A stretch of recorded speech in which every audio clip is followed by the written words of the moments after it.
Hello, everyone. Welcome to another episode. This is the third installment of the military vehicle design using the three-step process, starting out with 3D modeling phase here. Again, using Maya as my software. And again, you can use any 3D software that you're comfortable with. If you're just starting out, I'd highly recommend Blender. Again, it's free, so that's a huge plus, and it's also got a lot of online resources. There's a ton of Blender tutorials out there. But again, any software that you're familiar with, this process is so simple that you can use anything really that you can 3D model in. And again, super basic modeling here, nothing fancy, just really modified boxes, except for the wheels and the tires here. This is something that I've used before, and one of the nice things about modeling in 3D is that you're going to end up building a library of assets that you can reuse over and over again, so that things will become faster as you go. And again, if a 3D artist looks at this, they're probably not gonna be impressed as to the quality of modeling here. But again, this is not the point of this at all. It's really just to get the scale, get the proportions right, get an interesting silhouette. And then as soon as I have that, I'm going to be moving on to the next phase, which you'll see soon, and it's going to be the lighting and the rendering phase. And for that, I'm going to be using Unreal Engine. But much like the 3D software, you can use any piece of software that you're comfortable with that has lighting that will get you some sort of basis for rendering. But I prefer Unreal Engine because Unreal Engine is awesome. It's also free, so I highly recommend Unreal Engine. But if you do choose Blender, Blender is great because you can model and you can also render high quality screenshots in it. But at the end of the day, a software is a software. My belief is that anything that will do the job, anything that will give you the results that you want, is all fine.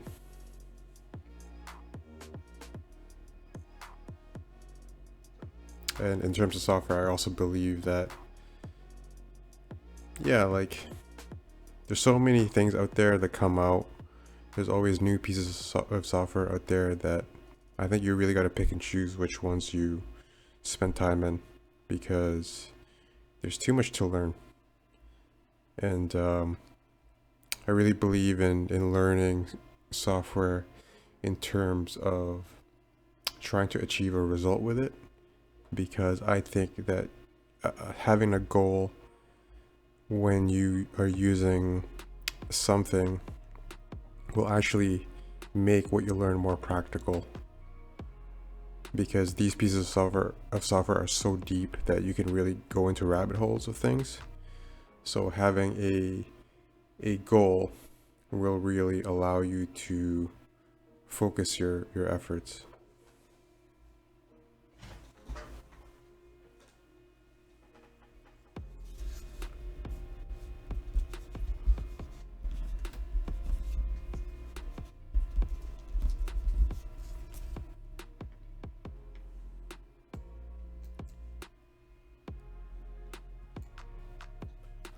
And another thing I really like to do with these things is setting time limits. I believe that setting deadlines actually really help with the artistic process, because with art, it's so subjective that you can really go into rabbit holes with these things. And I believe that at some point during the artistic process, you actually will hit a plateau. And as a matter of fact, I think that not only will you hit a plateau, but there's also potential to to get into a spot where there are diminishing returns, that the piece might actually get worse the more you spend time on it. And that might not be the case for everything, but I do think that that's a possibility. So I do think that setting a time limit, for many reasons other than the one that I just stated above, is actually a very, very good thing, because it forces you to be really creative and really use your time wisely, and really make sure that you prioritize your steps. And now moving on to the second phase here, the lighting and rendering phase.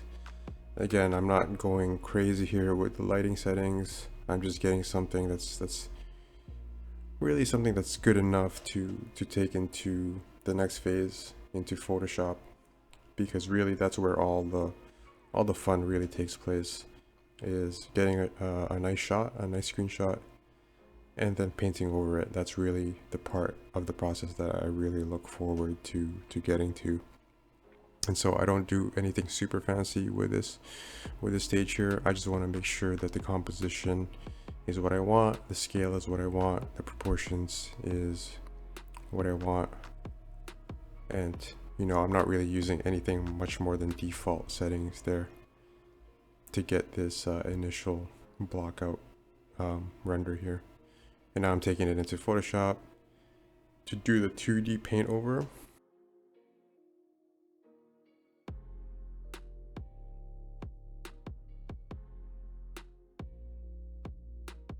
The 2D paint over is really the best part of this process.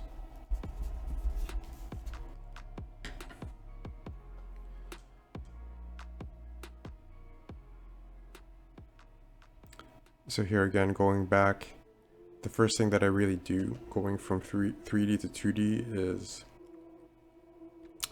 softening the very hard edges. So in Maya, I didn't bother beveling any corners, because I do feel that is super restrictive, and I don't want to do that in the 3D software when I can do it quite easily in Photoshop. So that's one of the first things I do, aside from sort of proportional adjustments, is I go in and I start softening up the hard edges that I don't want. And now I'm also adding line work and some heavy shadow details, and they immediately make the design a lot more interesting.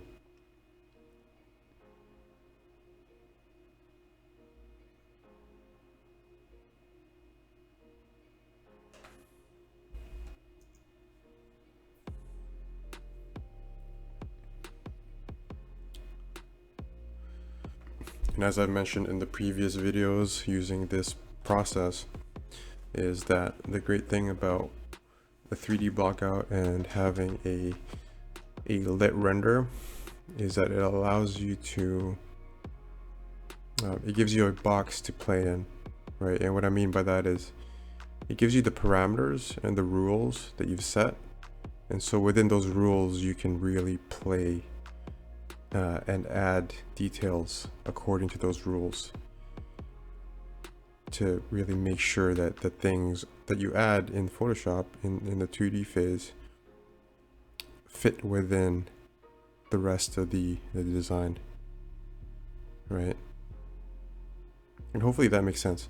Again, these videos are so quick, and there's so much information that I'm probably sort of skipping over, that if there's anything that you would like for me to answer, and there's anything that you're curious about or unclear about, please don't hesitate to leave a comment, and I'll try to answer your questions, because there's a lot of steps here that I'm probably skipping over if you're curious.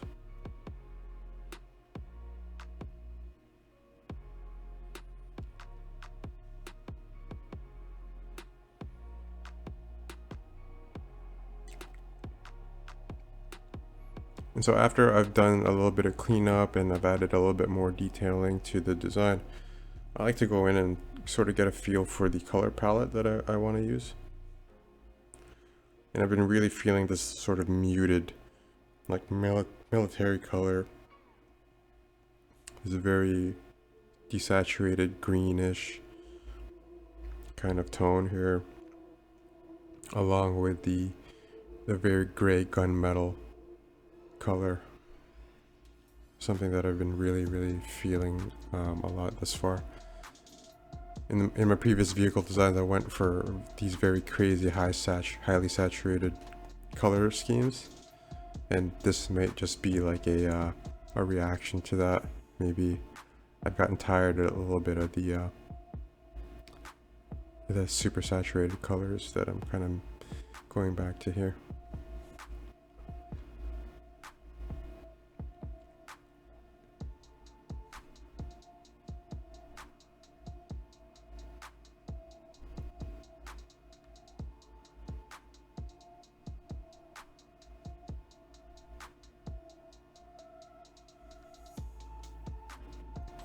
Yeah, going back to something, a little bit more philosophical, and I want to talk about discipline a little bit, where,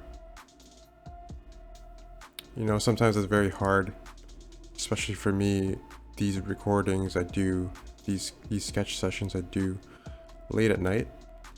If anyone's wondering why the recording, my voice might sound the way it does, it's because I usually record these very late in the evening. I don't want to divulge too much information about my personal life, maybe at least not yet, because I want to keep this channel as much as possible about the art itself, as opposed to me personally. Anyway, I do lead a very busy life, and so this is something that I reserve time for, and the only time I can do that is in the late evenings. And it's sometimes very hard to do that because I could just be sitting down and watching Netflix or playing a video game, but this is something that I think sort of really hits the same spot as playing a video game would, or watching a movie would, or watching TV shows would. But at the same time, it's also, I feel like it's also very productive because I am expanding my artistic skills and learning a lot actually doing this. But at the same time, it's also very therapeutic and extremely entertaining for me. Like I love doing this. But it's also admittedly sometimes very hard to take a seat and actually start drawing, right? And that's sort of where discipline comes in. And I find that sitting down is really the number one thing you gotta do first. And that's usually the hardest thing to do, is to just sit down, grab your pen, and just start doing work. And I find that once you start doing that, at least for myself, once I start doing that, it just really just becomes downhill from there. Like in terms of like downhill positively. And what I mean by that is, once I start getting into the groove of creating art, that everything else becomes easier, right? And sometimes I really reserve like an hour a night to do this, but sometimes a lot of the times I go over that time period because it becomes really fun. And again, the hardest part is sitting down, getting off the couch and sitting down on my chair and just start doing the work. And if you're a starting out artist, you're trying to break into the industry, trying to make a career out of art, and your skills are not quite up to par. And even if your skills are up to par, I think art is one of those things that you can just always keep improving at, and it's something that you should never stop doing. So I think discipline is one of those things that you gotta be very, very serious about.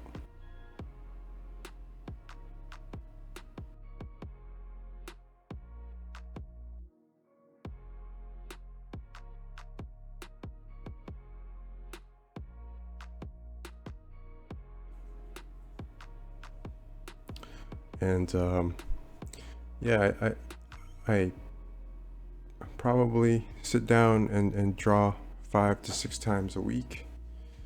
I make sure that at least once a week I step away and get a rest.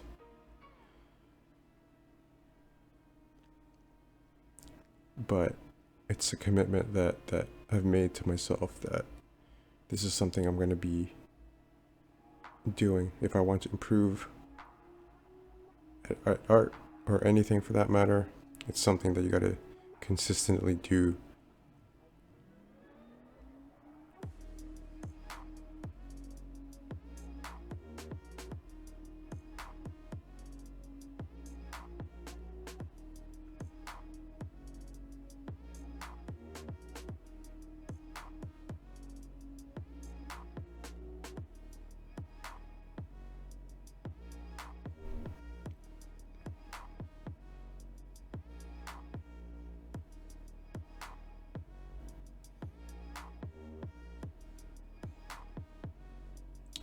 So now one of the things that I'm doing here is I'm going in and I'm finding that some of the lines are way too straight and way too rigid. So I'm going in and slightly breaking down some of the super straight lines here. And they really add a lot. It just really makes the design and the piece look a lot more natural. You know, even if it's a hard surface design, like this truck is super angular, machine made, right? So you would expect that everything is precise. But, you know, I think even for something like this, small imperfections and, you know, just breaking down some of the super straight hard edge lines really does a lot to make it feel just more visually appealing, right? And not exaggerating it to the point where it feels like a caricature, but just enough to, you know, to give it a little bit of a hint of imperfection. I think imperfection is one of those things that your eye really picks up on. And it's something that I think we should really incorporate in a very subtle manner, but subtle enough that it's effective.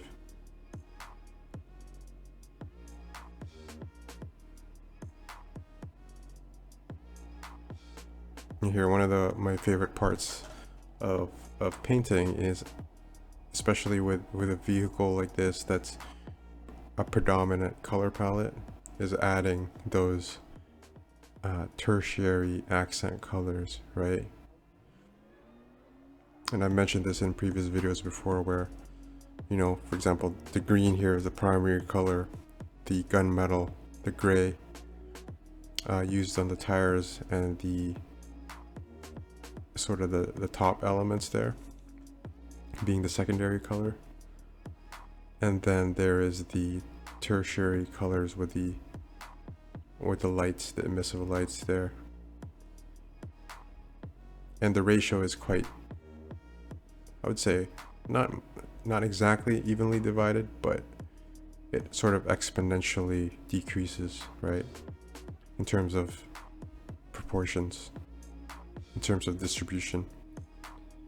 So the green is being used for the most part. Then you have the gray that's being used as a secondary color, but not in the same distribution as the green. And then you have the tertiary accent colors that's used the least, right? And I think that's a very, very effective ratio. And again, if that doesn't make sense, please don't hesitate to let me know, and I will be glad to clarify it a little bit more.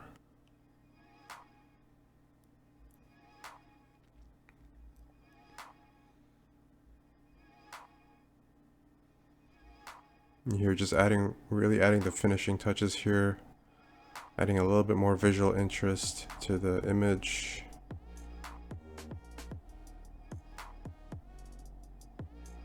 Just adding some more interesting parts to the design, especially in the flat areas, just to catch the eye a little bit more.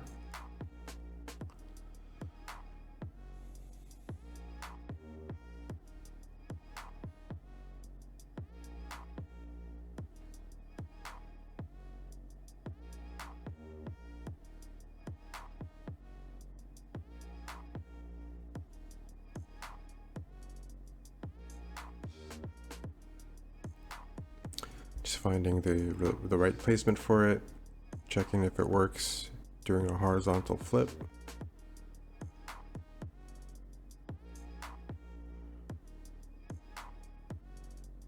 Always zooming in and zooming out just to make sure that it reads from a far distance.